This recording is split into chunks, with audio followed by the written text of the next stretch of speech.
get into the theories of if it was her, why she did it.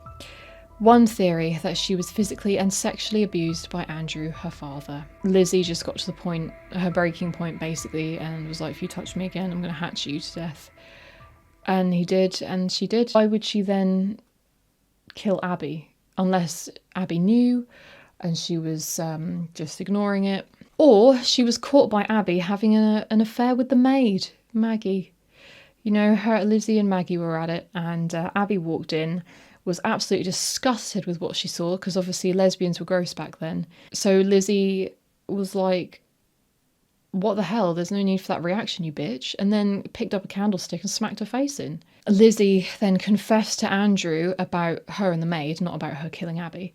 And he too reacted in the same way and was like, oh, you absolutely disgusting lesbo. And she killed him as well, even though he was asleep. So it clearly wasn't, like a instant rage thing. It was like, oh my God, Dad, why are you being such a dick?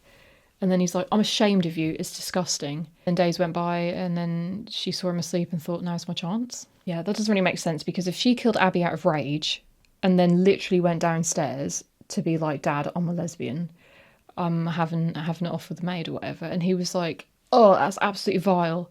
I'm tired, I need to lay down. And then she killed him. Like, I don't know, it's a bit weird, isn't it? There was no evidence that Maggie was a lesbian or like bisexual or whatever, so she, yeah. And she actually went on to marry a man, which doesn't mean anything. People do that all the time. But yeah, however, there were then theories that Maggie was actually on her deathbed and confessed to trying to help Lizzie. But then I'm like, if she was trying to help Lizzie, she wouldn't have said she heard Lizzie laughing at the top of the stairs where like Abby was lying dead nearby. So again, plot holes. So the other suspect was the uncle, John Morse, who was there, obviously. There wasn't really a reason why he was a suspect necessarily. There wasn't motive. It was just that his alibi was too detailed and too, like, convenient or clean.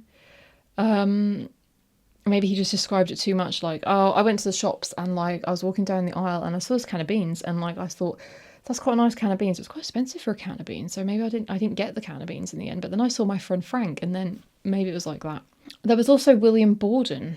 So we haven't heard this name yet, but he was apparently the illegitimate son of Andrew, who tried to extort money from him. But then later on they discovered that William wasn't actually Andrew's son. So I don't know where that came from. I don't know, like, did William think that Andrew was his son, so tried to extort money out of him? But then it would just happen to be later that they found out that he wasn't, but it doesn't mean that William didn't try to extort money out of him still. Oh no, God. Then there was Emma Borden, the sister, Lizzie's sister. However, she was 15 miles away from the scene, but people theorise that she probably drove all the way home to kill them both and then drive all the way back again. Bit of a stretch if you ask me, because I don't know. Like, I just don't see it. I just don't know. It's just a bit silly, isn't it? It's just silly. Could have happened, I suppose, but it's just a bit silly. So anyway, what happened to Lizzie in the end? She actually ended up doing pretty well. She was worth over $250,000, which would be over $6 million today. Whoa. She obviously got left like her dad's stuff, because her dad didn't know that she killed him until it was too late. He was dead, so he couldn't change his will. But whether she did kill him or not, I don't know. I kind of feel like she probably did, but who knows? It could have been the maid. Why wasn't she a suspect? But yeah, so she owned lots of office buildings, had a big house, 2 cars, loads of jewellery. She was absolutely living it up, basically. She left lots of money to various people as well. Her cousin and her friend got the equivalent of $146,000 in today's money. She left $729,000 in today's money to the Fall River Animal Rescue League. That's insane, but that's fabulous. She also paid the equivalent of $12,000 in today's money to the upkeep of her father's grave, which is very interesting. Is it guilt?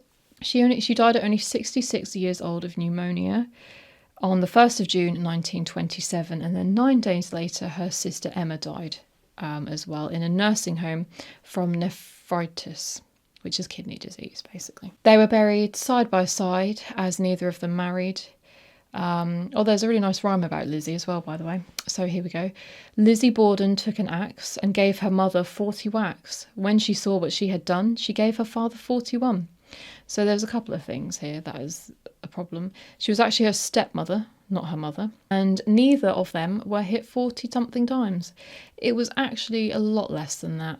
Abby being hit 17, the dad being hit 10 or 11. So I don't know what these people are on, but that's false, isn't it? That's a shit rhyme, if you ask me. So yeah, and she's really, really famous. There have been many musicals, films, TV programmes, probably a song, apart from the nursery rhyme, about her. Like, it has just become such a thing. So today, the house is a bed and breakfast, like I said. It's got a museum as well, so it's got like the axe and all that kind of stuff, I think, that was used, or the hatchet I should say. It offers tours during the day and in the evening, such as house tours, ghost tours and hunts. I don't know who we're hunting, but ghosts obviously. People report of all sorts of spooky things happening, of course.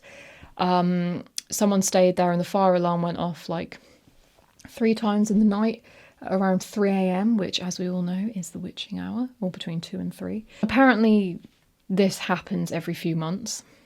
Could be faulty wiring, could be ghosties. Flickering lights, giggling children. Why is it always giggling children? Apparently the neighbour drowned her children in a well as well. So people do claim to hear those children there as well, which is just absolutely vile. Why are we doing that? Why are we drowning kids in wells? Seriously. Drop them on someone's doorstep if you don't want them anymore. Like, come on.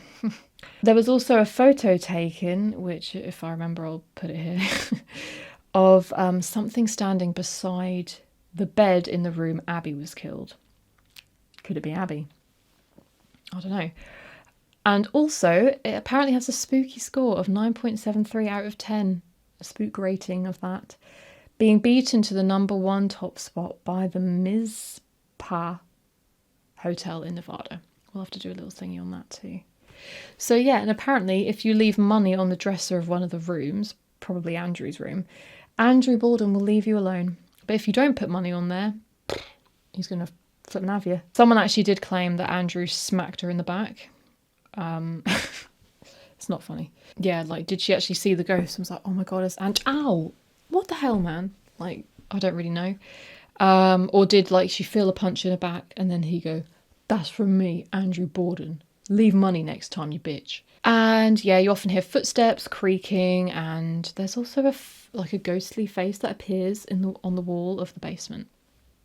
I'd do that if I was a ghost. I would literally just come through the wall and just be like...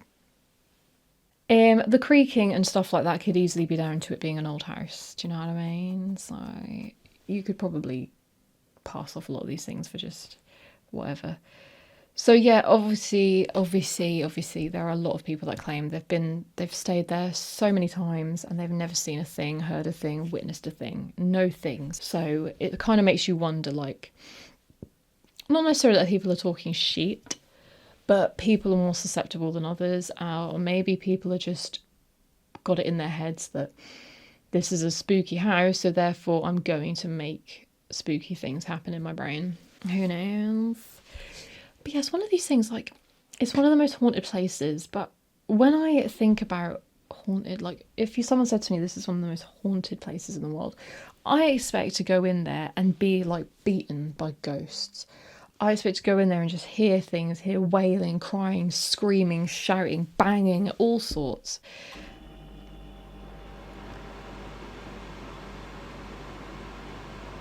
So the ghost of this house just turned on the dehumidifier.